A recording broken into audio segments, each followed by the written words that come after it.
Ok, entonces vamos a estudiar en esta ocasión la parashá de Vaigash, que es la parashá que nos toca leer en este Shabbat. Esta historia, la historia que continúa acá en Vaigash, Vaigash significa que se acercó. ¿Por qué? Porque así comienza el primer pasuk de esta parashá que dice, Vaigash elav Yehudá, se acercó a él Yehudá, Vayomer bi Adoni, le dijo por mí o en mí, Señor mío, y el Averna Abdeja Davar, Beosne Adoni. Quiero yo hablar, por favor, una palabra delante de ti, o sea, de ti como Señor lo trata. Ve a lijar apeja ve abdeja, y que no te disguste, no te enojes con tu esclavo, y ajamoja que paró, porque yo te considero a ti como considero al faraón.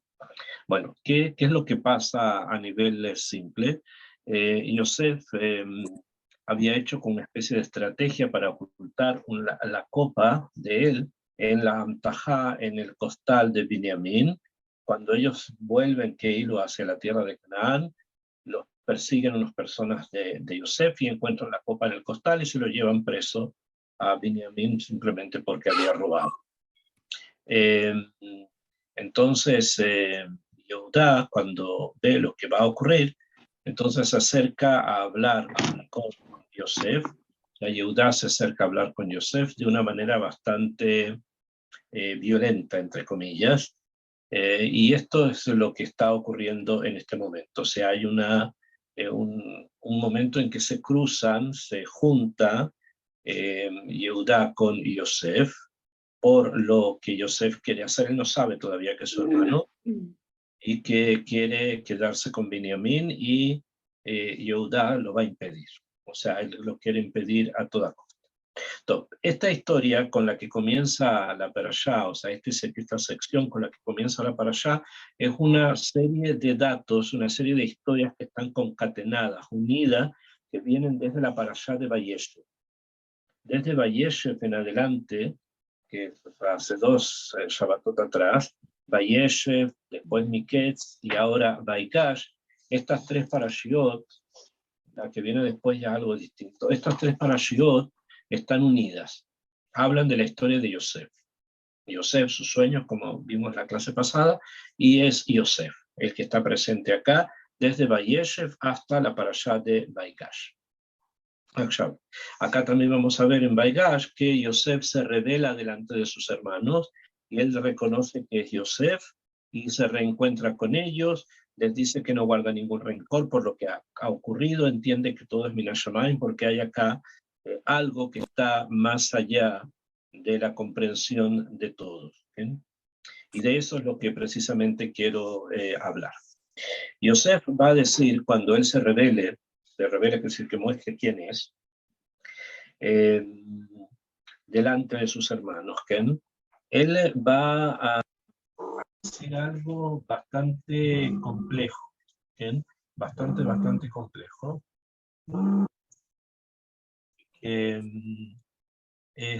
Tenemos que tratar de entenderlo y tratar de saber de qué se trata, qué es lo que está detrás de las palabras de Yosef. Si ustedes se fijan en el Perek, estamos en el capítulo 45, desde el versículo 1 en adelante, 45, 1 en adelante, está el momento en que Yosef se va a revelar delante de sus hermanos y dice, Velo Yahol Yosef leitapek, no pudo Yosef ya aguantar, ¿no? Ya no podía más. Lejolan y Sabrina al lado de las personas que estaban junto con él, entonces les pide a todos los egipcios que salgan, se queda él con sus hermanos. Veito veit vada Yosef elejab, cuando se muestra Yosef delante de sus hermanos. Vaitenet kolobitchi, y ahí él dice, empezó como a llorar, Vaishmeu Mitzrayim, Vaishma Bet Paro. Y ahí él va a decirle a sus hermanos quién es. Dice así, Vayomer Yosef el Ejav. Le dijo Yosef a sus hermanos, Ani Yosef, yo soy Yosef, Haod Abihai, ¿acaso mi padre todavía está vivo? Velo Yahlu Ejav la anototó, los hermanos no pudieron responderle, Kini Bahalum y Panab, porque se asustaron de haber reconocido en este momento la cara de Yosef. Vayomer Yosef el Ejav, le dijo Yosef a sus hermanos, Geshuna Elai, acérquense donde mí, Vaigashu, Vayomer Ani Yosef, Ajijem, yo soy Yosef, el hermano de ustedes, Asher Mehartem Otimitzraima, que ustedes me vendieron a Egipto. Y después en el Pasuk 5, en el versículo 5, Yosef les dice, Deata al teatzbu, les dice, no se pongan tristes, que no estén tristes, o sea, preocupados, es mejor. Y no sea pesado para ustedes que me han vendido a este lugar, que me han vendido hasta acá. Porque para traer subsistencia, sustento, Shelahani me envió, o sea, fui enviado, Elohim Leifnegen Hashem antes que ustedes. O sea, ¿qué les dice Yosef? Ustedes no tienen que preocuparse por lo que pasó. ¿Por qué? Porque Akadosh Baruj Hu me mandó para que yo provee alimento para ustedes. Ya Yosef les cuenta que han pasado 7 años de abundancia, llevan 2 años ahora de hambruna, entre comillas, y que vienen otros tantos más. Entonces les dice Yosef a sus hermanos, esto que yo llegué acá es para proveer a ustedes un sustento en estos años difíciles. Entonces no tienen que preocuparse, ese es el plan divino. ¿Eh? Eso es lo que Yosef les dice a sus hermanos. Bueno, y la historia va a continuar como nosotros ya la conocemos. Ahora, obviamente el tema de la hambruna, de los años de abundancia y después de los años de hambre, no son el punto central alrededor del cual gira toda esta historia que viene desde la parashá de Vayeshev hasta Vaikash. Hay acá algo más, que está cubierto, está recubierto con el tema este de la hambruna. Y precisamente por qué Dafka, el tema de la hambruna, también porque está relacionado. Entonces, vamos a comenzar primero con un estudio, o un pequeño estudio, sobre la palabra hambruna. En hebreo se dice Ra'ab. Y eso es lo que está escrito acá. Dice, Kizesh Nataim Ha'ab. Llevamos 2 años de hambruna, o sea, de hambre, Ra'ab, que es Reish Ain Bet. Son la palabra está formada por la letra Reish, que vale 200 en gematría, por la palabra Ain, que vale 70, y por la palabra Bet, que vale 2. O sea, son 272. 272. Este número es el mismo número en gematria de todas las formas en que yo pueda combinar la palabra Ra'ab. O sea, Ra'ab es 272 en gematria, pero también yo podría combinar esas letras y decir, en vez de Ra'ab, es decir, por ejemplo, Erev, Ein, Reish, Bet, Erev, que sería en gematria también 272. Y también puedo combinar y decir Orev, que significa en hebreo cuervo, Orev, y que también es gematria 272. Esto entonces quiere decir que el tema del hambre, que es lo que Yosef les está diciendo ahora a sus hermanos, que esto fue lo que ocurrió, ayer me mandó acá para que yo les dé sustento durante esta época del hambre. Al parecer, el hambre del que se está hablando es algo distinto, es algo diferente y no lo que nosotros simplemente habíamos pensado. Como lo podemos ver ya desde antes, ¿no? Simplemente vemos que una familia como la de Jacob, cuando vienen a visitar al señor de Egipto para comprar trigo, que era probablemente lo que faltaba era trigo, le traen regalos. Los regalos son frutos, que son frutos de Eretz Israel, que le traen de regalo.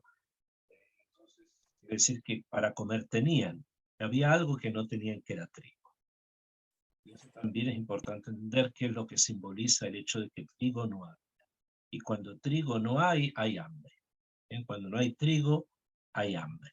Eso es lo que nos quieren enseñar. Pueden haber otras cosas, además ellos tenían animales, o sea, tenemos que entender que los animales no habían muerto, ellos trabajaban en eso, lo que vemos con Yosef antes era eso. Entonces, cuando hablamos del Rahab, del que se está hablando acá, Minestama se está hablando que falta cosechas de trigo, ¿no? Eso es la realidad a la que podemos apuntar. Sin embargo, obviamente eso indica algo más. Y de eso queremos hablar. El Zohar dice que Vaigash Elav Yehudá se acercó a él Yehudá. El Zohar dice que un rey se acercó a otro rey. O sea, que un rey se acerca a otro rey. ¿Cuál es un rey? Es Yehudá, que era el garante de Binyamin. Se acerca a otro rey, que ese otro rey es Yosef. Entonces eso quiere decir que hay acá un enfrentamiento entre dos Malhuyot, entre dos reinos. Un reino que tiene un líder, que ese reino es Yehudá, ese es el líder de ese reino, y hay otro reino que el líder de ese reino es Yosef. Ahora, estos reinos no son factuales, no son hechos concretos en ese momento. Yosef es virrey de Egipto, él no es el rey de Egipto. ¿Eh? Y Yehudá, por el prestigio que nosotros le estamos entregando de ser rey, sin embargo, era simplemente probablemente el jefe de un clan familiar, de un clan tribal que vivía en estos sectores cerca de Hebrón. Pero tampoco podemos leer directamente decir, y este es un rey, este es un rey. ¿Bien? No, no es que un rey real de la época se va a juntar con otro rey real. Entonces, ¿por qué el Zohar habla con estas palabras? Los llama reyes. Este rey se va a enfrentar con otro rey y el tema que los une es el Ra'ab, o sea, es el hambre, supuestamente. ¿Bien? Entonces, todo esto es simbólico. Todo esto nos enseña el Zohar que tiene un simbolismo, enseña algo. Entonces, la pregunta real es ¿qué lo que está enseñando la parashá? ¿Cuál es el son? ¿Cuál es el secreto que está detrás de lo que estamos hablando ahora y que nos va a dar una pauta también para poder entender qué es lo que pasó la semana pasada y la anterior? ¿Por qué se dio así? ¿Por qué pasaron estas cosas? Entonces, yo les voy a traer la explicación del Zohar con la Mishnah, o sea, con la enseñanza de alguien que escribió otro Zohar. Hace 300 años atrás, más o menos, surgió dentro del mundo judío una estrella extremadamente brillante, muy, pero muy luminosa. Y repletó, o sea, llenó el espíritu de Israel a un nivel que no lo habíamos visto antes y que probablemente lo veamos solamente por la primera. Este personaje, esta gran estrella del que iluminó el cielo judío de la época, se llamó Rabbi Moshe Chaim Luzzatto. Moshe Chaim Luzzatto. Que es conocido también con el nombre de Ramjal. Ramjal Rabbeinu Moshe Chaim Luzzatto. Él nació en Padova, en Italia. Por eso se lo conoce también como Abajur de Padova. El Bajur de la palabra Nifjar, que significa el escogido de Padova. Y estudió fue prodigio, o sea, fue una persona. Desde muy pequeño ya tenía capacidades muy grandes de estudio y de comprensión de cosas muy profundas. Y desde muy pequeño, o sea, desde temprana edad, estudió con el gran rab de la época que se llamaba Basán, de apellido Basán, que le entregó toda la Torá que nosotros conocemos y se transmitió a través de Rabbeinu Eliyahu Basán, me parece que se llamaba Eliyahu Basán. Rabbeinu Moshe Haim explica, él va a explicar la Torá desde un punto de vista cabalístico, toda la Torá. Todo lo que él escribe está basado en las profundidades de la Kabbalah, sea lo que fuese que él escriba, y sea lo que quiera enseñar, todo viene de ahí. Es un manantial que viene desde la Kabbalah. Y él escribió otro Zohar. Tenemos el Zohar de Rabbi Shimon Bar Yochai, y Rabbi Moshe Haim recibió mensajes profundos para que escribiera otro Zohar. Y lo hizo, lo escribió, cuando era muy joven. Era una persona prodigiosa. ¿Qué ocurrió? No siempre las personas que son prodigios o las personas que son tan luminosas suelen ser reconocidos en su momento. Puede pasar mucho tiempo hasta que esto ocurra. O incluso muchas veces no solamente que no son reconocidos en el momento en que ellos viven, sino que a veces hay una cierta recelo, hay un cierto recelo, o incluso hay una cierta nakdut, o sea, enfrentamiento con este tipo de personas, que fue lo que le pasó a Rabbi Moshe Haim. Es por eso que los libros más profundos de Kabbalah que él escribió no llegaron finalmente a nosotros.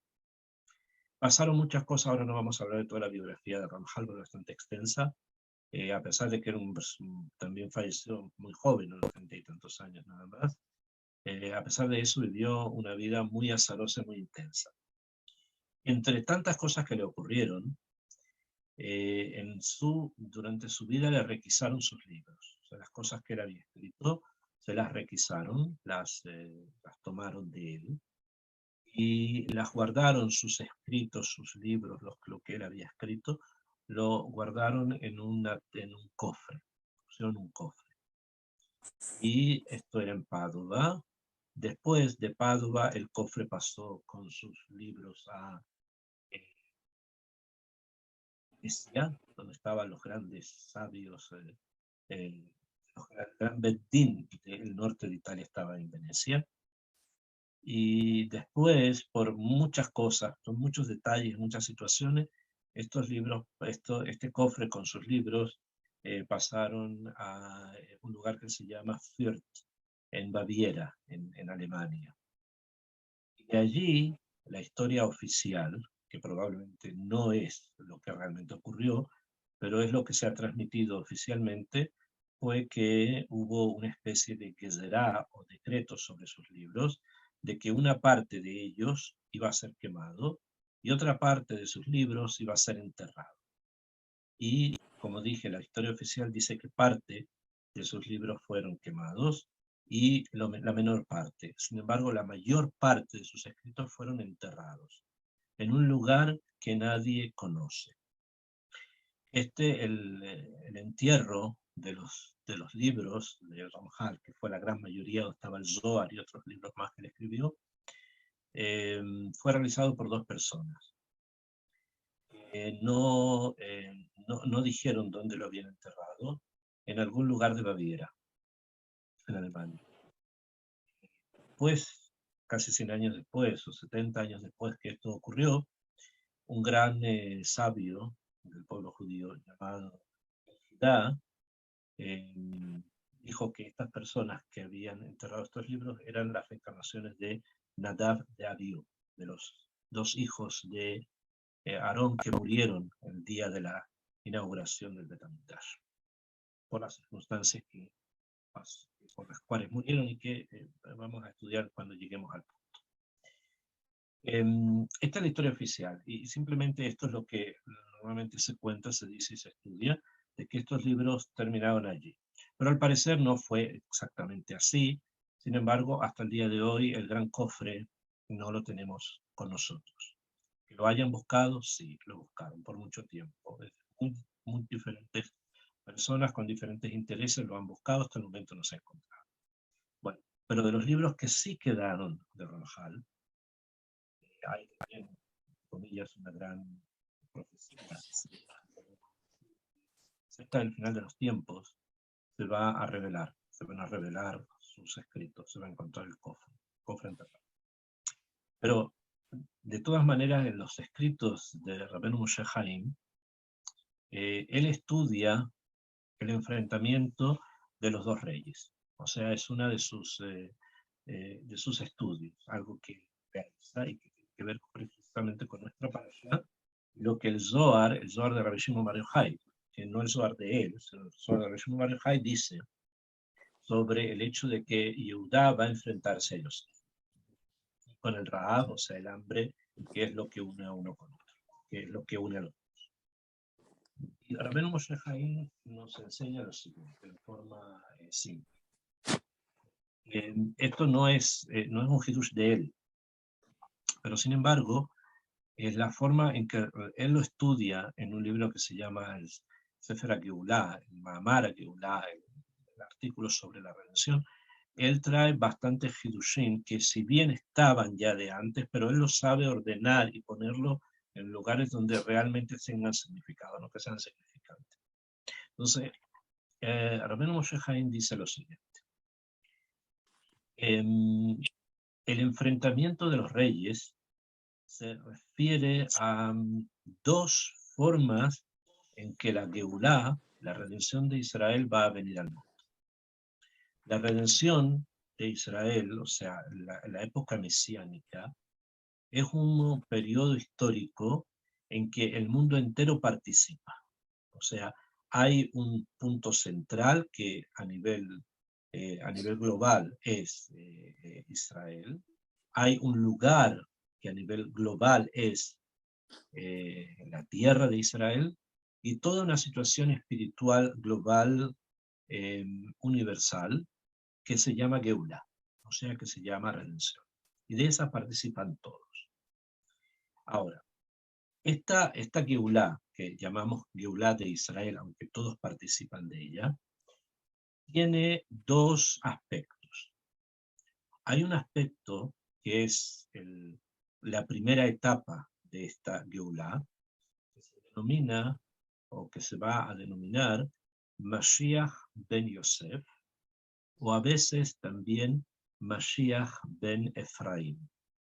Sabemos que Yosef tuvo dos hijos, uno se llamó Menashe, el primogénito, y el otro se llamó Efraim. De su hijo Efraim, va a venir en algún momento de la historia del mundo un Mashiach, que se conoce como Mashiach ben Efraim, Mashiach, el hijo de Efraim.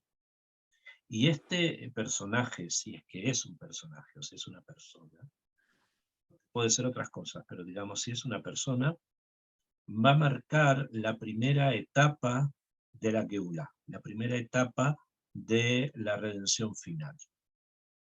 Y tiene diferentes funciones, hay cosas que él tiene que hacer, que son las mismas que hizo Yosef en Egipto. O sea, aquello que Yosef realizó en Egipto, lo que estamos hablando ahora de que Kadosh Baruj Hu lo había traído para dar sustento, etc., en épocas de hambre, todo eso que en Egipto fue una realidad concreta, eso fue lo que Yosef hizo, en el primer periodo de la Geulah se va a transformar en algo bastante más espiritual. Va a tener obviamente situaciones materiales concretas y reales, pero va a estar envuelto en un sistema espiritual bastante grande, muy amplio. Y después de esa primera etapa, viene una segunda etapa que se conoce como Mashiach ben David. Se la llama Mashiach ben David, Mashiach el hijo de David. Pero hay que inmediatamente el Ramjal, cuando toma el tema este y lo empieza a desglosar o a estudiar, hace la primera gran pregunta, ¿no? que deberíamos haber preguntado también nosotros. ¿Por qué le llamamos a este Mashiach, le llamamos Mashiach ben David, el hijo de David? Y así aparece en otros lugares el hijo de David. Podríamos haber dicho de la misma manera que tenemos un Mashiach ben Yosef, podríamos haber dicho que hay un Mashiach ben Yehudá, porque el Mashiach es descendiente de Yehudá. De la misma manera que el otro Mashiach es descendiente de Yosef a través de Efraín, el Mashiach, que es la segunda etapa, viene de Ken de Yehudá a través de David. O sea, es lo mismo. Tenemos Yosef y Yehudá, los dos reyes primigenios, ¿no? De uno, de Yosef, va a venir el Mashiach ben Yosef a través de Efraín, y por eso le llamamos Mashiach ben Efraín, y de Yehudá a través de David va a venir el Mashiach, que tendríamos que llamarlo Mashiach ben Yehudá. Sin embargo, no es así. No le llamamos ben Yehudá y solamente queda ben David. ¿Por qué esta diferencia? Porque el Mashiach ben Yehudá, que proviene o sea, que de Yehudá a través de David, es realmente, o así tiene que ser, según las profecías, una persona. O sea, es una persona que viene de la tribu de Yehudá a través de David. ¿Por qué digo esto? Porque Yehudá mismo tuvo otros hijos. ¿Sí? Estaba Shela, que todavía no lo había casado, los dos primeros murieron, pero tenía otro hijo. Entonces, no es a través del otro hijo, sino a través de los hijos que tuvo con Tamar, y específicamente de uno de ellos, de Pérez, que a través de él, de este Pérez, va a venir una genealogía que llega hasta David, y de David va a provenir entonces el Mashiach, el final, y no de otras personas que sean descendientes de Yehudá.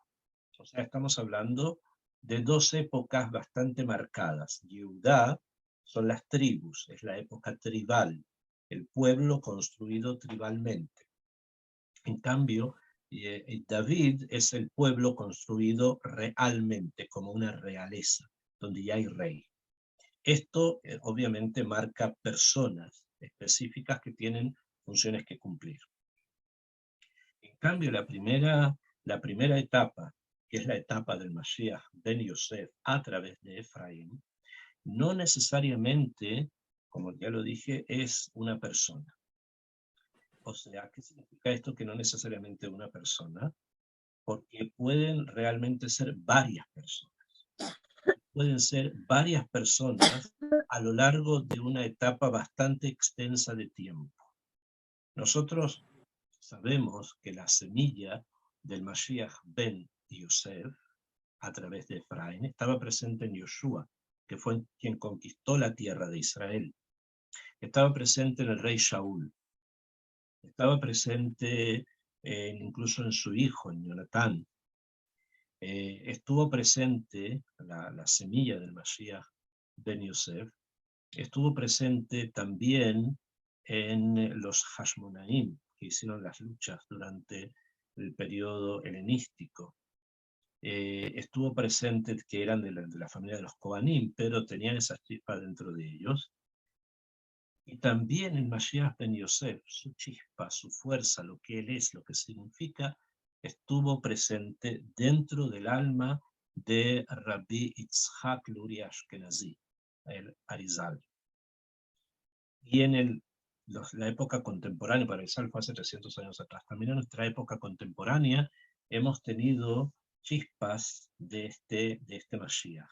O sea, a diferencia del Mashiach ben David, que es una persona específica, que él cumple las funciones, Mashiach ben Yosef pueden ser muchas personas en diferentes etapas de la historia, o incluso muchas personas juntas en una misma etapa de la historia.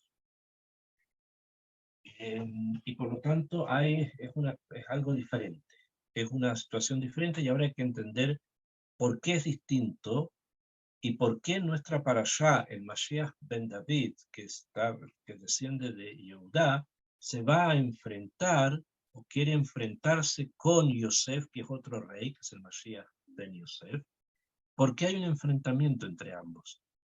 a nivel más profundo estamos hablando, porque tendría que haber sido, tiene que ser como una especie de colaboración, son como dos estructuras que se intercalan juntos para juntos construir algo. Entonces, ¿por qué aquí hay un enfrentamiento?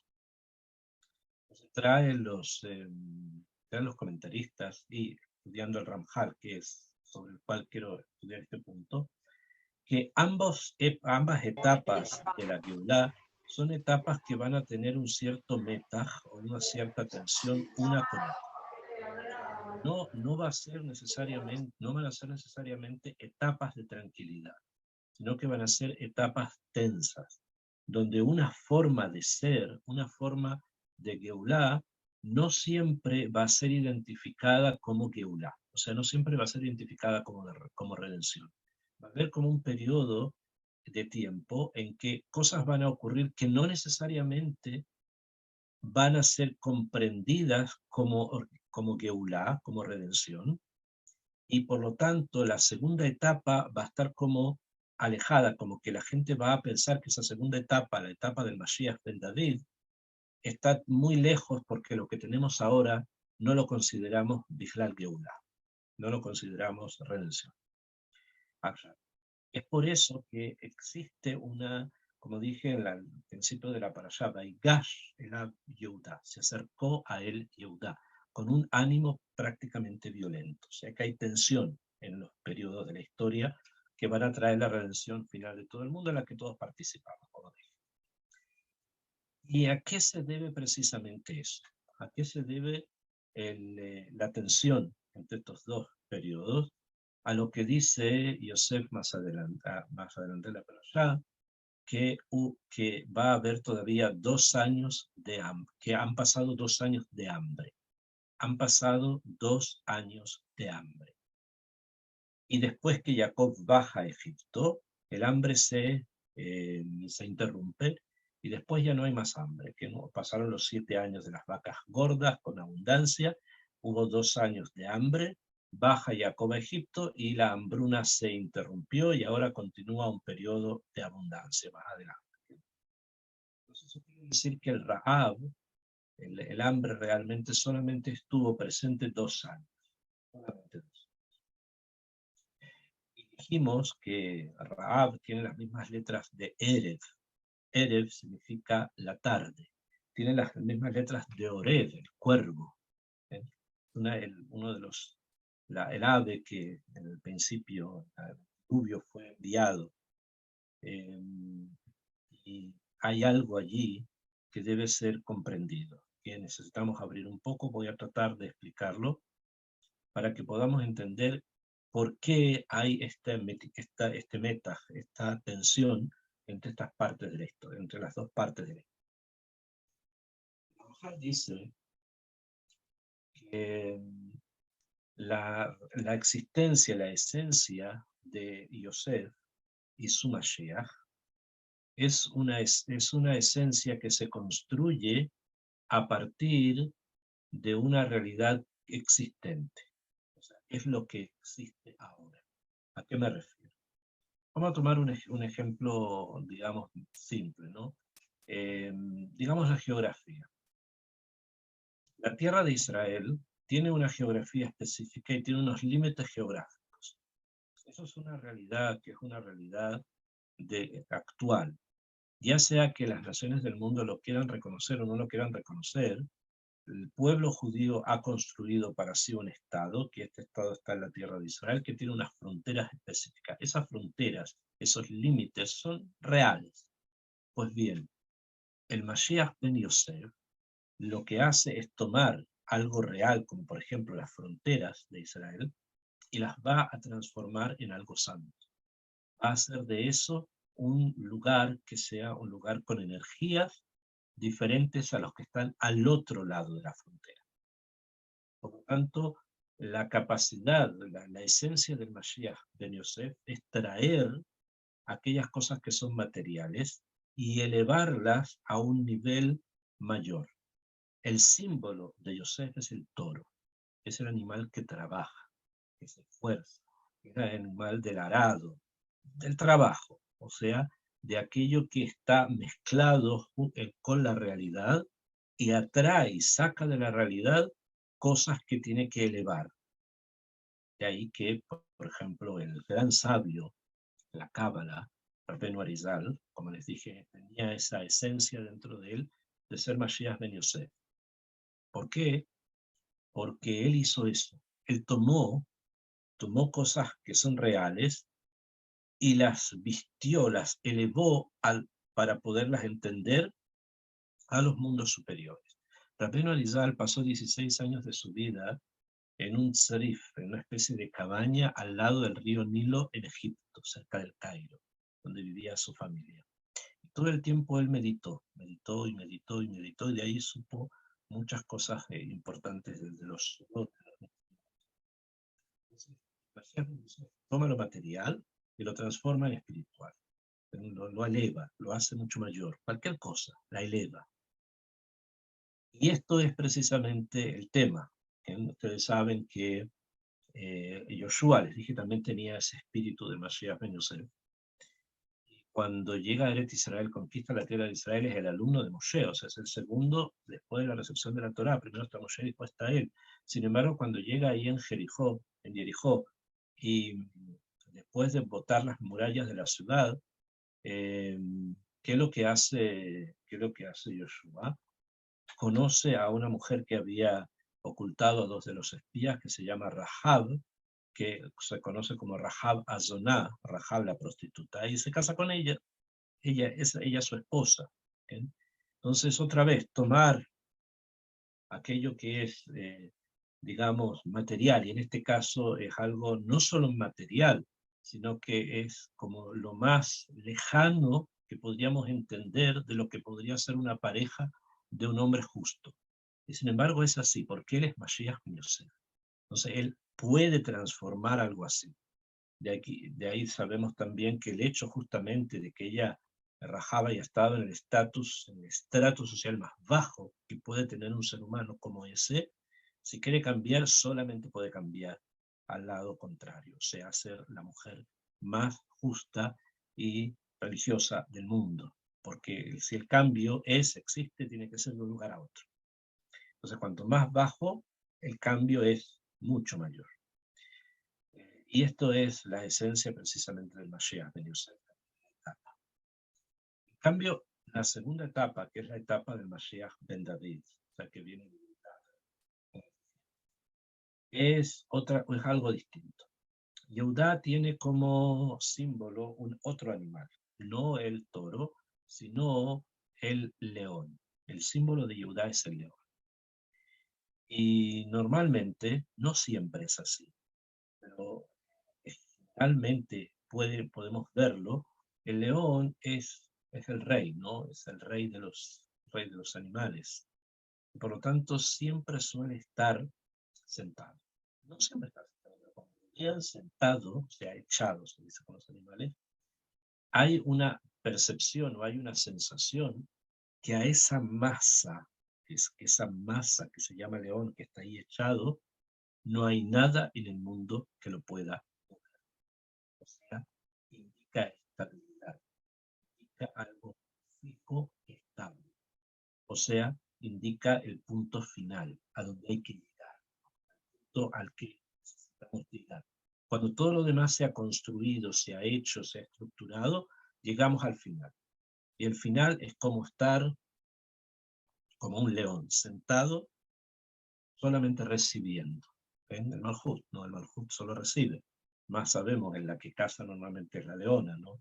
No el león. El león también caza, no es que no caza, pero generalmente las que cazan son las leonas, que mantienen al rey, porque el rey no, el rey está allí, está estable, está fijo, estabilidad. Eso es Mashiach ben David. O sea, cuando ya todo se realizó, cuando todos los etgarín, los desafíos que hubo, ya fueron realizados, ahí el rey recibe lo que tiene que recibir, la parte del león. Y eso es el fin, o sea, es el fin de la historia tal como la conocemos. Obviamente, y el tema este que gira en torno, como les dije, a la palabra Ra del hambre, o sea que hay una sensación de falta de completitud. Hay algo que falta en el mundo, que fue lo que gatilló el encuentro de los dos reyes, de Judá y de Yosef, que en el caso de Egipto era el hambre, como dijimos, lo que significa que había algo que en el mundo no estaba completo, que falta algo. Entonces, van a haber situaciones en la historia de los seres humanos donde algo va a faltar, algo va a ocurrir, va a haber un vacío de poder, un vacío histórico, un vacío de todo cultural. Algo pasa, de pronto hay un quiebre, una grieta, como se la suele denominar. En tanto más profunda sea la grieta, más posibilidades hay que aparezcan aquellos que van a construir el mundo ideal, que es el mundo del Mashiach, Ben Yosef y Ben David. Esto es digamos, es el sod, es el punto central alrededor del cual gira toda la historia de Yosef y de Yehuda. Y posteriormente esto nosotros lo vamos a encontrar en muchas otras circunstancias donde vamos a ver la presencia de ambos. David y Jonatán son otro ejemplo. No vamos a alcanzar ahora a verlo, pero en el caso de David y Jonatán se da una situación diferente, precisamente distinta, que en ellos hay un lazo que no es el Raab, no es el hambre, sino el amor. O sea que fue el momento en que un Mashiach, Jonatán desciende del rey Shaul. El rey Shaul es Mashiach ben Yosef, en él estaba el Mashiach ben Yosef, en Jonatán. Y David, bueno, David es el Mashiach. Entonces, en ambos sí hubo fue algo perfecto de que se pudieron unir ambas cosas. Pero no siempre, como dije, a veces hay tensión entre uno y otro, como el caso de Yosef y de Yehuda. Entonces, estos periodos que van avanzando son los periodos en los que nosotros vamos caminando entre ambas épocas, entre ambas situaciones, Yosef y Yehuda. Y por eso, simplemente como para terminar, después si hay preguntas de acá, ustedes saben que después de cada parashá se lee una parte de la Haftarah, o sea, del Naví. Se lee la Torá en esa sinagoga el domingo, que es la parashá de la semana, la parashá de Shavuot, y después se lee un trozo del Naví. Y el Naví, el profeta que se va a leer este Shabbat en el Betagneset, en la sinagoga, es Yehezkel. Y a Yehezkel le apareció una profecía que Hashem le dijo que tenía que decir. ¿Cuál era? Dice así, un par de pesoquín dice, vino la profecía, la palabra de Dios a mí y me dijo, Veatá ben Adam, y tú, hijo de hombre, Atá ben Adam. A Yehezkel es el único profeta en todos los profetas del Tanaj, que Hashem se dirige a él siempre con ese apelativo, Ben Adam. Ben Adam significa hijo de hombre, o sea, ser humano. ¿Por qué lo llama así a Yehezkel? Porque Yehezkel fue el único que vio la Merkabah. O sea, vio la Merkabah, que decir, supo cómo Kadosh Baruj Hu conduce el mundo. Entonces, para que no se vaya a envalentonar y pensar que es un súper intelectual, un súper vidente, etcétera, etcétera, siempre que se dirigen a él le dicen, escucha, hijo de hombre, o sea, ser humano, tú sigues siendo un ser humano, a pesar que viste lo que viste, sigues siendo un ser humano. Entonces le dice, Beata ben Adam, Kajle Haetz, toma una madera, Ejad, una madera, Uktov alable Yehudá, y vas a escribir sobre esa madera, esto es para Yehudá, Israel, Javerav, Israel y sus amigos. Ulekaj ejad, y vas a tomar otro etz, otra madera, Uchtobalab, y vas a escribir sobre esa otra madera, le Yosef, etz Efraín, para Yosef, el árbol de Efraín, Ulejol bet Israel Javerab, y para todos la casa de Israel, sus amigos. O sea, tiene que tomar dos maderas, en una madera escribe una cosa, son todas palabras codificadas, obviamente hay muchos otros en cada una de ellas, y en la otra madera va a escribir otras palabras también que son códigos.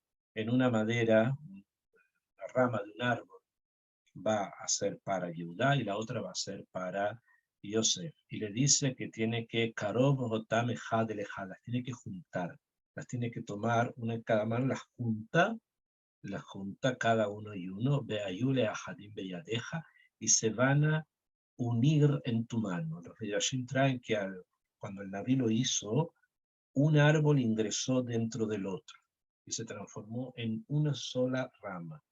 Eso es finalmente la Geulah, unidad que va por sobre todas estas diferencias de cómo veo lo óptimo. Este es el gran mensaje que tiene la Parashá y en el que tenemos que meditar y meditar mucho porque va a volver constantemente. Una de las cosas que aquellos que discutieron en contra de Ramjal muchísimo, siempre le criticaron, especialmente incluso su propio maestro. En una de las cartas que le dirige, le dice, me es incómodo, le dice el rabino me es incómodo que siempre estés hablando del Mashiach. Precisamente, probablemente ese sea el punto central. Que para que realmente algo se mueva en el mundo, hay que estar constantemente hablando de eso. No, si hay preguntas, le doy a pasar.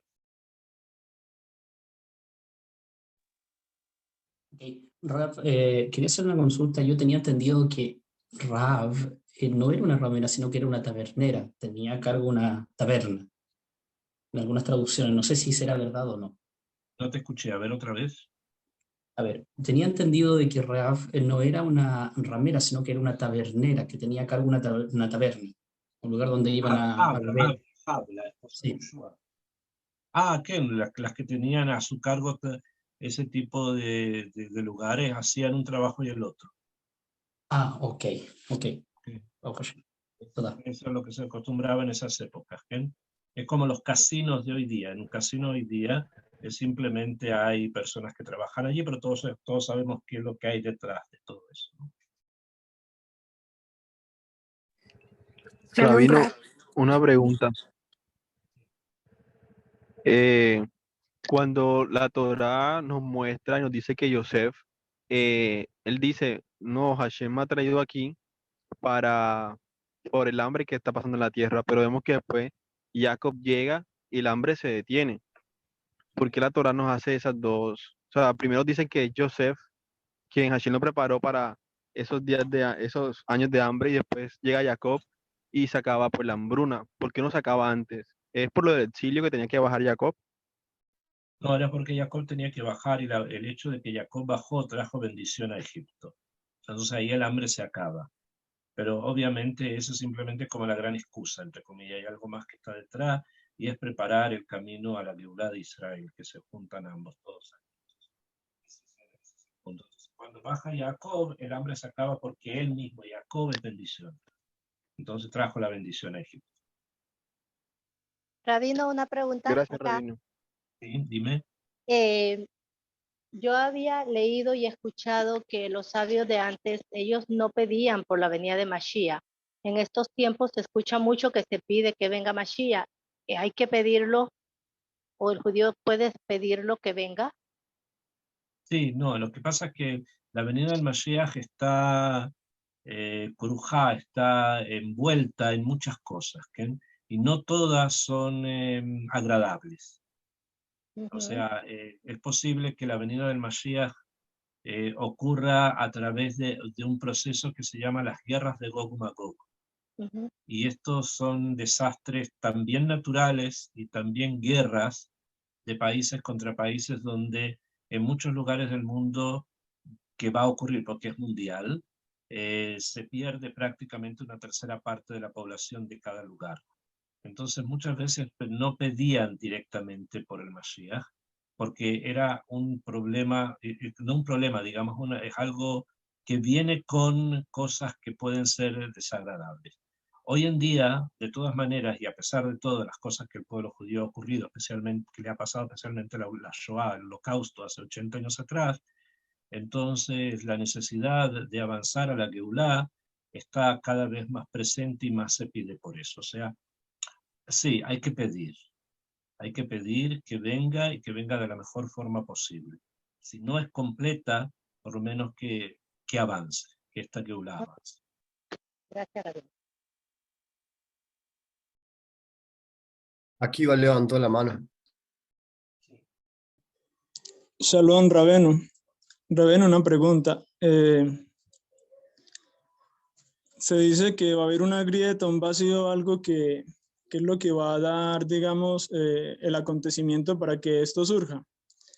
Según la Torá o según nuestros sabios, ¿Hay un indicio de qué es lo que puede ser esa grieta, ese vacío? Que las cosas están escritas, solamente que hay que entenderlas, ¿no? O sea, el vacío ese que se da está incluso señalado con el nombre de una ventana, se conoce como la ventana, jalón, jalón. En hebreo, jalón, la palabra jalón, que significa ventana, viene de la misma palabra de gilón o giloní. ¿Qué quiere decir eso? De personas que no cumplen Torah o Mitzvot. Entonces, probablemente lo que se está refiriendo, que la grieta de la que estamos hablando, el vacío, sea que con el paso del tiempo muy pocas personas van a estar apegadas a la Torah y a las Mitzvot. Digamos, ese es como el gran desafío que tenemos hoy día, y probablemente ese sea el punto. ¿Qué significa no estar apegado a la Torah y a las Mitzvot? Vivir como personas que no creen, que no cumplen. Y todo eso va aumentando en muchas cosas que lamentablemente todos ustedes conocen que ocurren en el mundo. Eso no es solamente propio de Am Israel, está en el mundo entero toda una grieta cultural muy fuerte, principalmente por personas que han perdido la fe o que no saben que tuvieron algún momento fe. Ese es el jalón del que se está hablando. Toda rara, ¿no? Sobeida está levantando la mano, la última persona, si es que permite Rav. Ya estamos pasando un poco la hora. Gracias, Rap. Justo quería tratar este tema. Lo que le preguntó mi anterior compañero era sobre este espacio de confusión, ¿no? Si eran representados por estos 2 años y si esos 2 años se trataba de lo que era un hambre de conocimiento, de falta de sabiduría o de un hambre también física o de ambos. Si este espacio iba a incluir esas ambas cosas. Y también, Rap, otra segunda pregunta, el significado de lo que Judá le entregó a Tamar, era el anillo, lo que significaba el anillo, la vara y el sello. Por favor, gracias. Entonces, con respecto a la primera pregunta, son ambas cosas.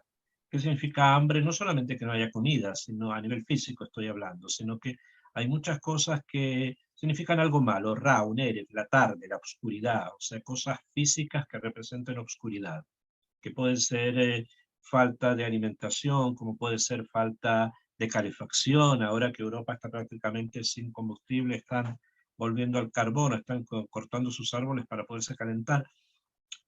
Todo eso son señales de algo que falta, de un vacío. Pero obviamente también hay una parte espiritual, que es el hecho precisamente de que los seres en el mundo muchos han perdido la fe en que existe un creador, que existe algo mucho mayor, más grande, que está sobre todos nosotros. Y eso es importante volver a retomarlo. Cada uno en el lugar y en el punto en el que esté, retomar esa fe en un creador. Para poder avanzar a algo mayor se necesita eso, y lamentablemente el mundo lo está dejando de lado, está como abandonando eso número uno. Segundo, el tema de lo que Yehudá le dio a Tamar, que tú traes acá el anillo, un bastón y un sello, simplemente porque hay diferentes opiniones sobre qué eran estas 3 cosas. Las 3 señales son las señales del reinado, ¿bien? Son las señales del rey. Uno es el anillo con el que el rey se firmaba, porque él firmaba con sus anillos, con el anillo. El cetro indica el bastón de mando. ¿Por qué bastón de mando? Porque ¿qué se hace con el bastón? No es porque cojeaba, sino porque es un instrumento con el que se puede golpear a alguien para que obedezca.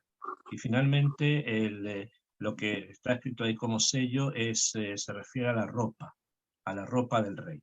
Estas 3 cosas fueron las que él le pasa a Tamar y que después se las tenía que devolver, y eran las cosas que acompañaban siempre a Yehudá, porque él sabía que él y de él iba a provenir el futuro rey. Gracias, Rap, pero vamos a quedar entonces por hoy hasta acá. Discúlpenos por el retraso. Sí. Esperemos la próxima semana sea a la hora apropiada. Nos vemos, Gracias, Raf. Toda Raf. De todo de Gracias. casa. Toda Rabá. Bye, bye. Tengan excelente semana. Besat Hashem. Toda Rabá, Raf. Gracias, Rafa.